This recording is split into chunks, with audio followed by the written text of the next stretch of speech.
রাত্রিটা successfully 5 ঘন্টা ঘুমানোর পর আমি ঘুম থেকে উঠে খেয়ে নিই ছাতু #প্রোটিন শেক। তারপর ট্রেন কারোর কাছ থেকে লিফট নিয়ে আমরা ডিরেক্ট পৌঁছে যাই তানিয়ার বাড়ি এবং সেখান থেকে কিছু খাওয়া দাওয়া করে একটু সেজে গুজে বেরিয়ে পড়ি কলেজের উদ্দেশ্যে। সেদিন ছিল আমাদের কলেজের পরিস্থিতি, তার জন্য দেখি সবাই নিজেদের মতো রেডি হচ্ছে, বাট এরা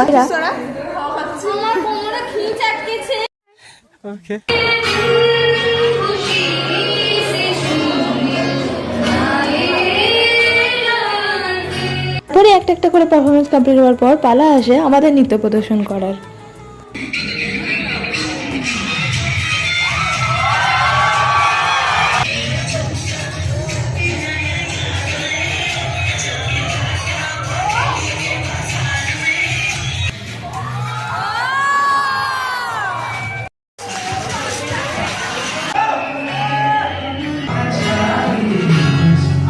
তারপরে গান নাচ মিলিয়ে মিশিয়ে দিনটা খুব ভালো যায়। অ্যান্ড ব্লগটা আজকে এই পর্যন্তই। ভালো লাগলে সাবস্ক্রাইব